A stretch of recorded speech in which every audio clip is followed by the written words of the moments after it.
รือกะเพราไก่ดีกะเพราหมูไม่ใช่กะเพราไก่กันอ๋อโอเคเตรียมกระทะไว้แล้วแล้วก็น้ำเปล่า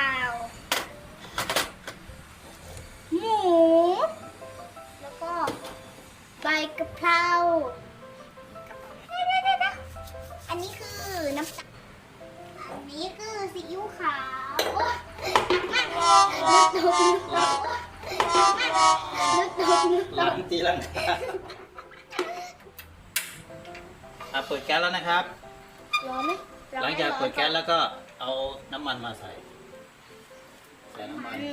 นิดเดียวนะเปลือกโอ๊ยเปิดยากมากเลยเทน้ำมันลงไปไม่ต้องเยอะตอนนี้ทำผัดกะเพรานิดเดียวพอโอเคพอแล้วหลังจากนั้นรอให้กระทะมันร้อนก่อนไหมใช่รอแป๊บนึงโอ้ยระวังน้ำกระเด็นเพราะว่าอันนี้ตะหลิวมันเพิ่งล้างมามันเลยมีน้ำนิดหน่อยโอ้ว่ามันมากเกินไปแล้วเนี่ยเอาไฟอ่อนๆกันนะครับอย่าเพิ่งไฟอ่อนพอยังไม่ร้อนเลยอ่ะ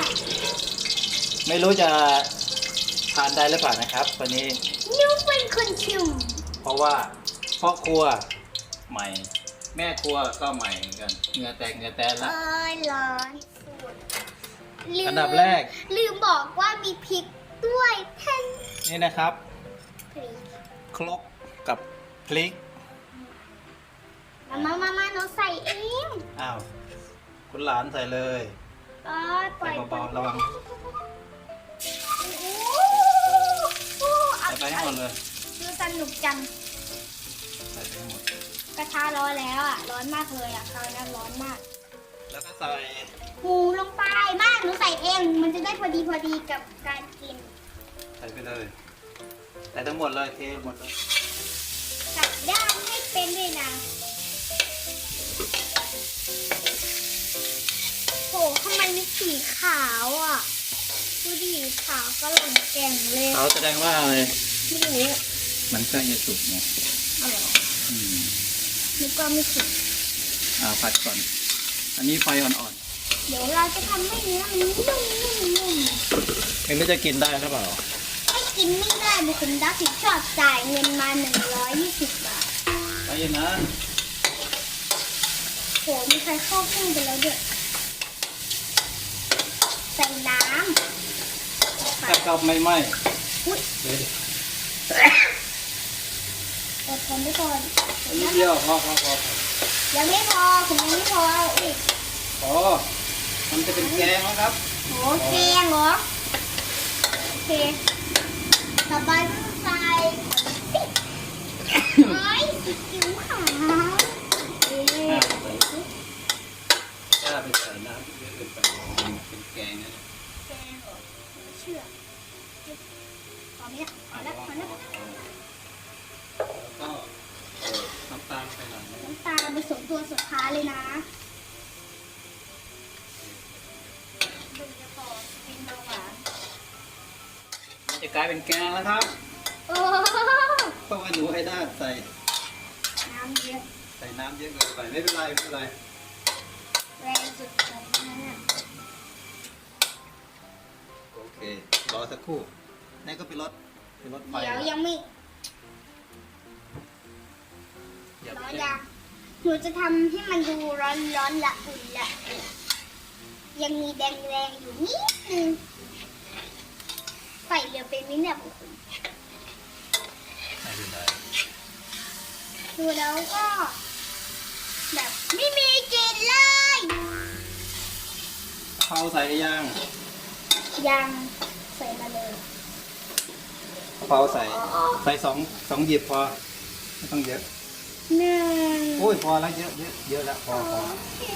แล้วหัวกำมือนูนแรงมากเลยเนี่ยอ้าวทำไมกับใบกะเพราลดลงล่ะใส่ให้ระวังเดี๋ยวโดนกระทะอย่าใกล้กระทะอย่าใกล้กระทะหรอหนูก็ระวังเลยนะเอาแล้วจะไปยืดกันทำนี้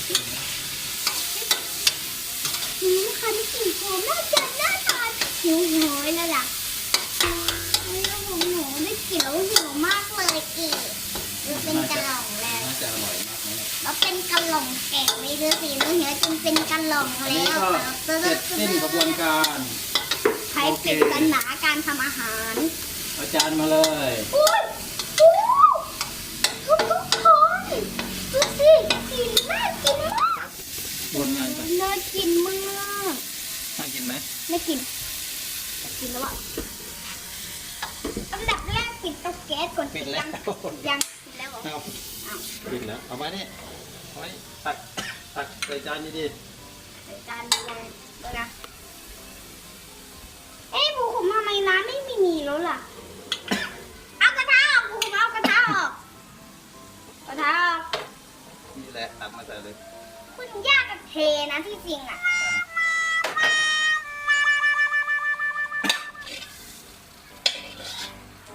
โอ้ไม่มีน้ำเลยอ่ะอุตส่าห์ใส่น้ำลงไปแล้วนะ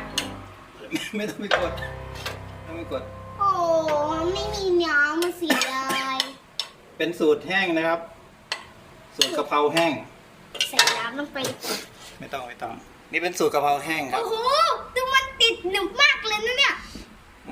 เก่งไหม เก่งมาก เดี๋ยวเราไปชิมก่อน อืมเอ้ยเท่ๆอร่อย อร่อยนะ โอเคไอด้ารับรองรับประกันคุณภาพ เห็นไหมล่ะ ผลงานการทำผัดกะเพราครั้งแรกของปูกับหลาน คราวนี้เราก็มาชิมรอบที่สองว่ามันเย็นหรือร้อนอยู่ หรืออร่อยลดลงหรืออะไรเพิ่มขึ้นลองกันเลยอืมแบบที่จริงแล้วอ่ะ อร่อยมาก คราวเนี้ยอร่อยเพิ่มขึ้น อร่อยเพิ่มขึ้น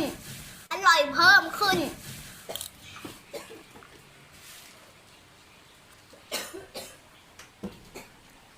อร่อย ถ้าชอบคลิปนี้ก็อย่าลืมกดไลค์กดแชร์ด้วยนะคะ เอ๊ะ ลืมตักข้าวกดกระดิ่งเรียบร้อยนะคะ บ๊ายบายไปตักข้าวก่อนนะ